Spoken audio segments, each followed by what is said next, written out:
Parce que parfois j'ai peur lorsque le discours religieux se dispense avec effort, la lutte, et que nous promet de victoire, comme si c'était le résultat d'une magie. Priez et Dieu vous fait gagner. Non. Priez, faites sa part, que la victoire viendra. Nous ne pouvons jamais admettre qu'un discours religieux est fait à partir d'une expérience qui nous retire la responsabilité de faire notre part.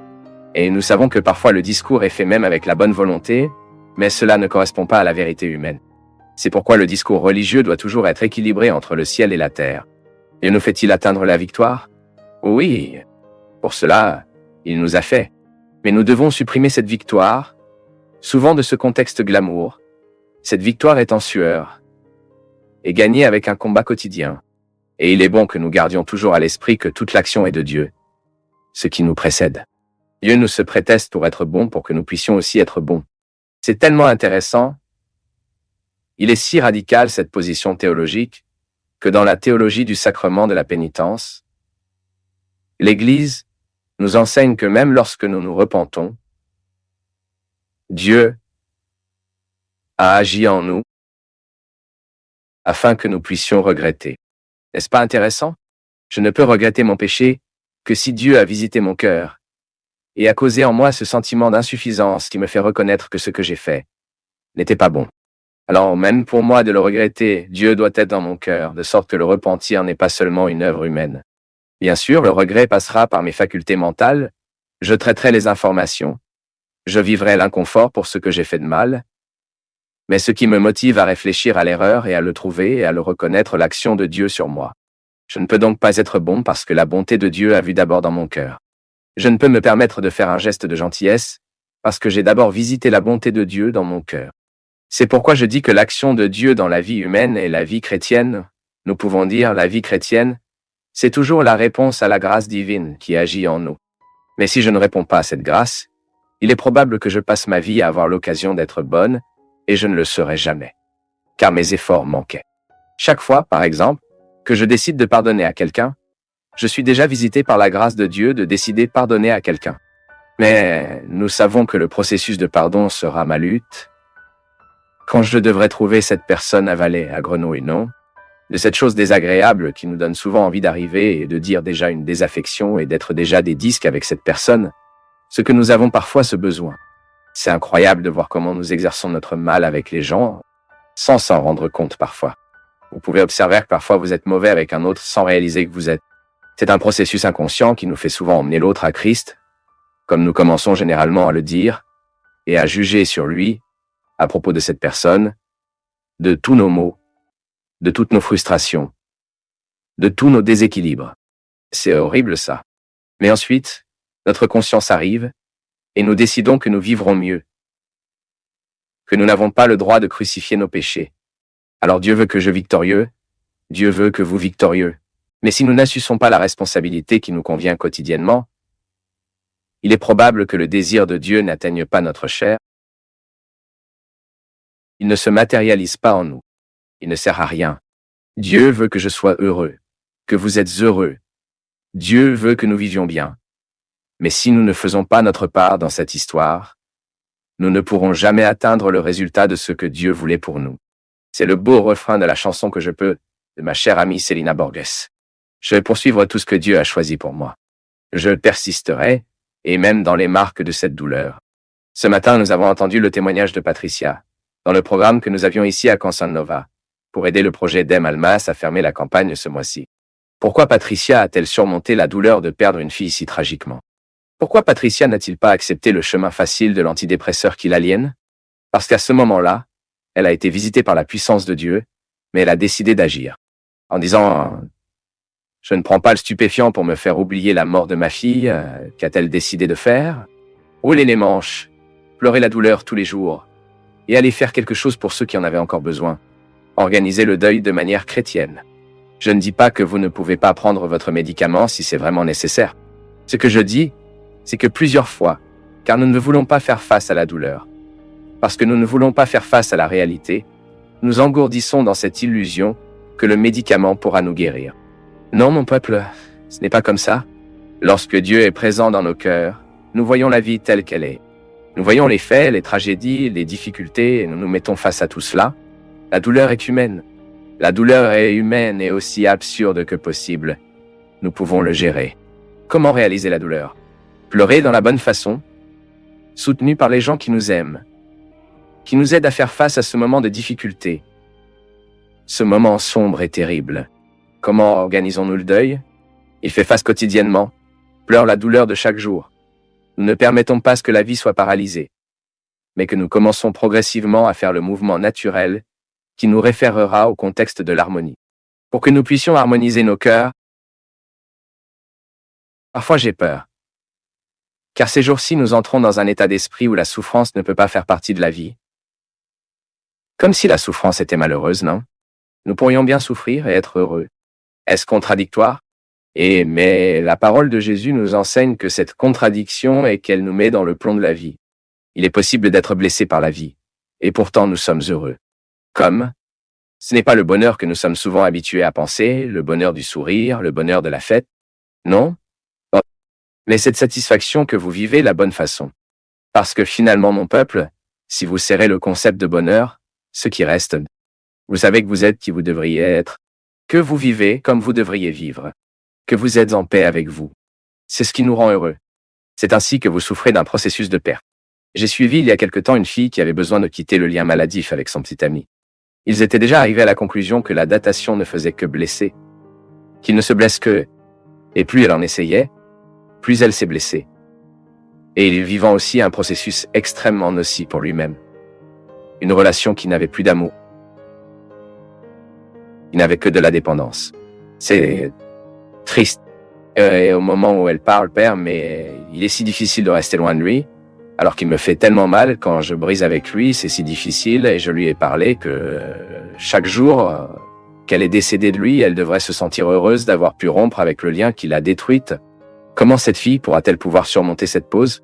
Quand il remplace les pensées oppressives par des pensées libres? Quand elle regarde la fin du 3e jour, la 4e, la 5e? C'est la même chose que la toxicomanie, voire, les gars. Qu'est-ce que la dépendance chimique? À cet engagement, non? Vivre un jour à la fois et célébrer chaque jour d'abstinence. Et ainsi, cette fille ne sera en mesure de se libérer du processus nocif que la relation représente dans sa vie le jour où elle interprète le retrait comme un moyen de bénéficier. C'est ainsi que nous organisons le chagrin. Maintenant, si elle a peur de l'absence, ce qui est mauvais, mais en même temps guérir, elle ne pourra jamais se libérer. Et parfois même la distance est nécessaire pour que peut-être revienne, mais revient d'une manière plus mature, plus harmonieuse et plus responsable. Ce n'est pas un problème. La datation était faite pour être terminée. Ce n'est pas un problème pour briser une rencontre à la fin. Vous réévaluez la façon dont vous traitez l'autre. Comment l'autre signifie pour vous. Et de cette absence, vous établissez une nouvelle façon d'être avec lui, puis de retour. Et le retour fait de la datation de la qualité. Mais quand ils sont tous là dans les bouts d'autodestruction, c'est difficile, il n'y a pas de deuil. Le deuil n'est pas organisé. Le chagrin est prolongé et non organisé. Dans nos vies, c'est comme ça. Si nous voulons gagner une situation qui nous opprime, nous devons faire face à la souffrance de la vie quotidienne. Seulement à partir des techniques que nous découvrirons, car chaque être humain réagira d'une manière. Pour moi, je fonctionne très bien. Par exemple, lorsque je vis un processus de souffrance, de lutte. Parfois des choses se produisent qui me déploient beaucoup. Ils retirent la paix. J'ai mes méthodes. Ils sont idiots, mais s'entraînent. J'essaie d'intensifier une activité physique ce jour-là. Vous savez que c'est le moment où vous libérez des endorphines dans le corps, non? Je vais me promener, je vais essayer de ne pas y penser pendant un certain temps. Et c'est impressionnant. J'essaierai de dormir un peu mieux. J'essaierai de se nourrir un peu mieux. Je favoriserai mon corps afin qu'il puisse réagir à ce qui me fait souffrir. Je vais prier un peu plus. Je vais lire de bonnes choses, je vais regarder un bon film. Je ferai quelque chose qui est capable de provoquer en moi le contraire que ce mauvais sentiment il provoque. C'est le moment des amis, non? Est-il temps pour les gens que nous aimons? Est-il temps que vous soyez bien accompagnés? Parce qu'aucun deuil n'est supportable si nous ne sommes pas accompagnés de gens qui nous aiment. Patricia a essayé dans la chair, essayé quotidiennement. Vivre pour moi est Christ. Mourir est un gain. Cela ne signifie pas perdre sa vie, voire céder. Il meurt dans la vie quotidienne de ce qui ne nous permet pas de vivre. C'est une décision intelligente. Chaque jour, vous nourrissez des sentiments de mort. Chaque jour, vous nourrissez des pensées qui sont la mort. Alors, que faites-vous? Pourquoi êtes-vous chrétien? Coupe dans la racine tout ce qui signifie la mort dans votre vie. Même si cette mort peut vous donner un plaisir temporaire, non? Parce que la mort de la mort nous nourrit souvent de plaisirs temporaires. Vous y allez et éliminez hardiment ce pouvoir du mal. Donc, vous contribuez à la victoire que Dieu veut, qui se produit dans votre vie, se produit de front.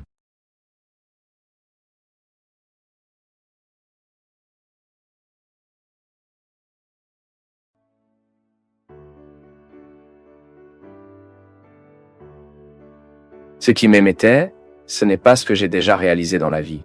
Ce n'est qu'un point de départ.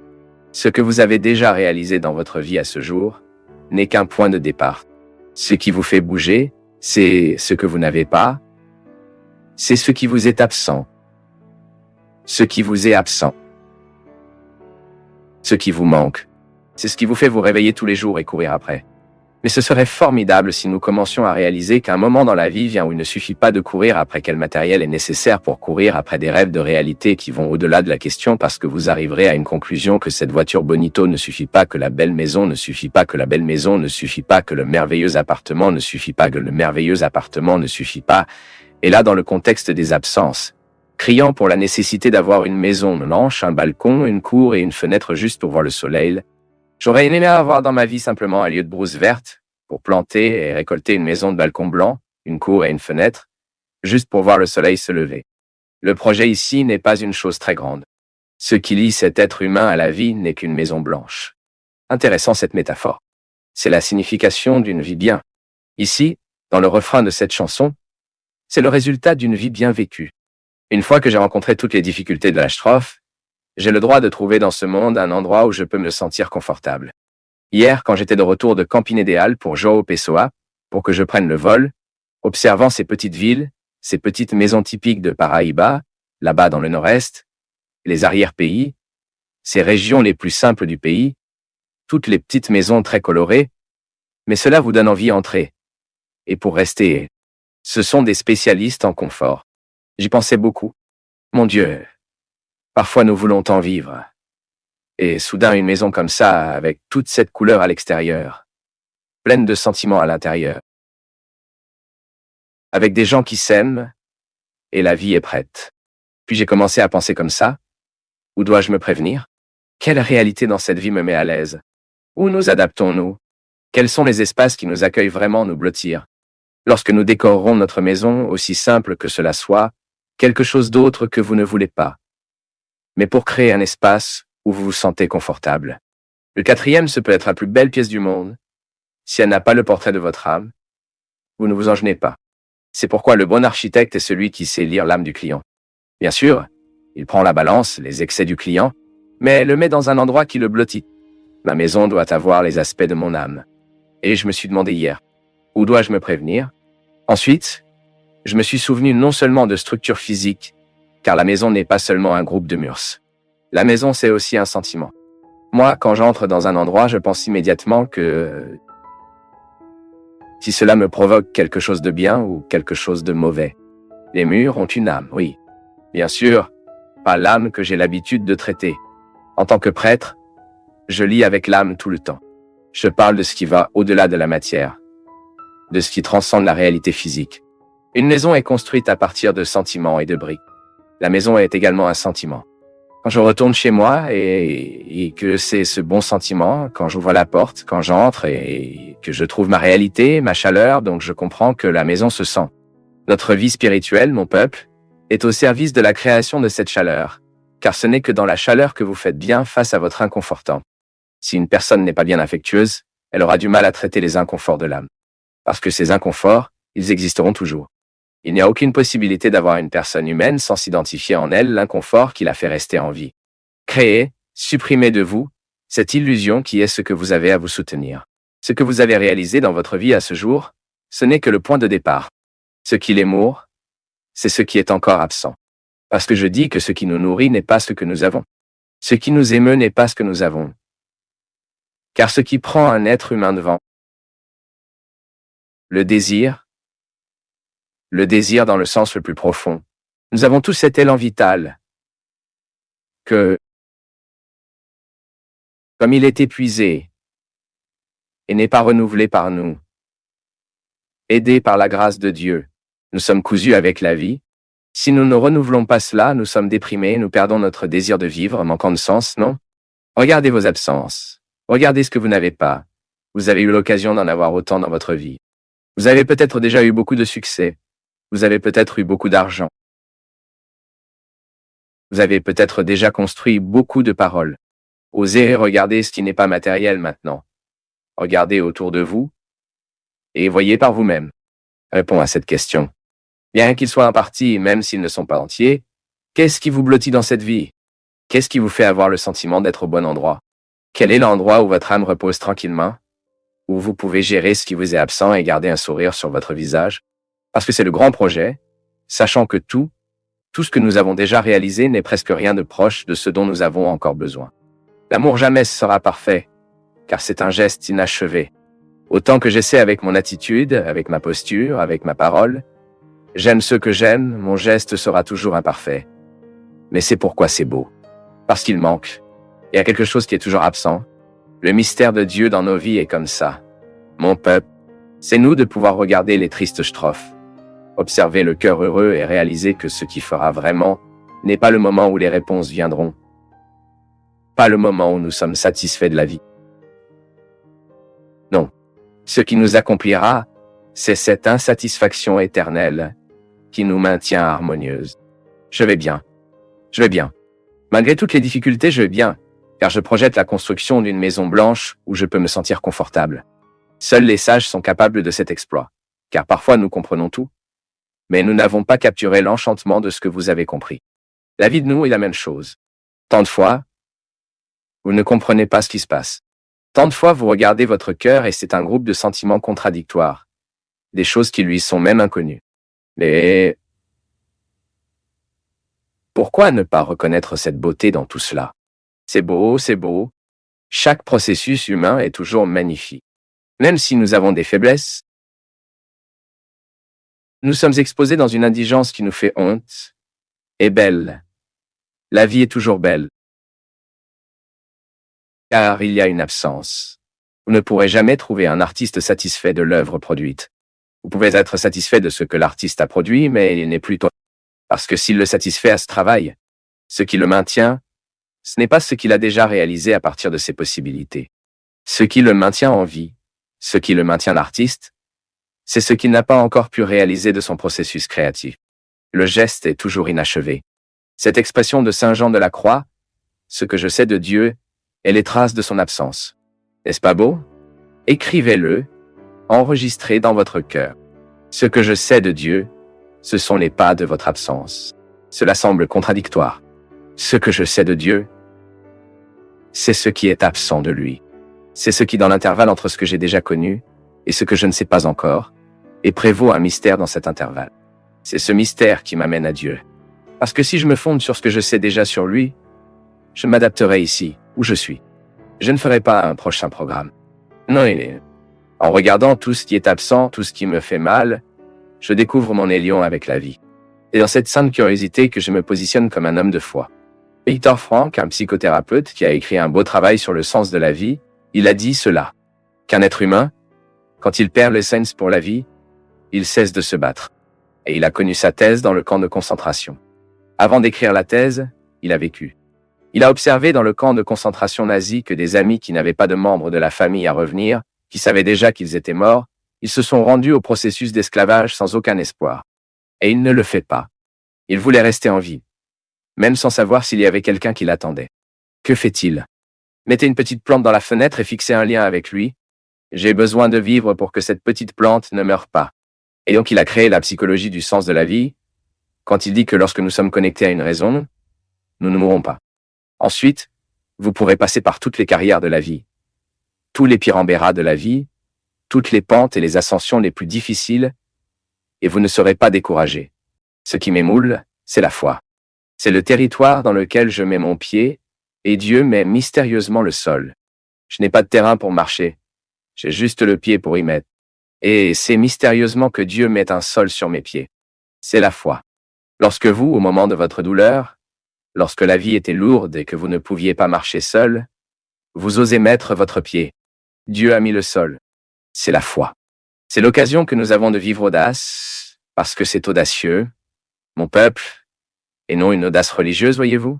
Ceci est une audace humaine. La psychologie propose la même chose que les religions proposent. En fait, la psychologie nous a appris que ceux qui n'osent pas enquêter sur les mystères du cœur ne pourront jamais vivre la contemplation que cela est possible.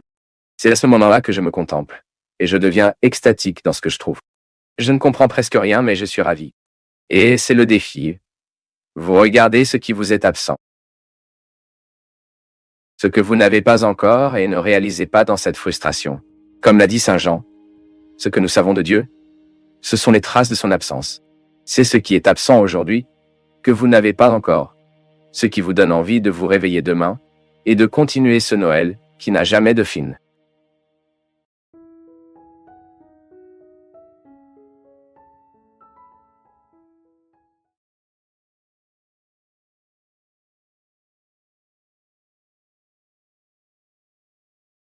Si tu es arrivé jusqu'ici, c'est que tu as fait preuve de concentration, de présence et d'intérêt.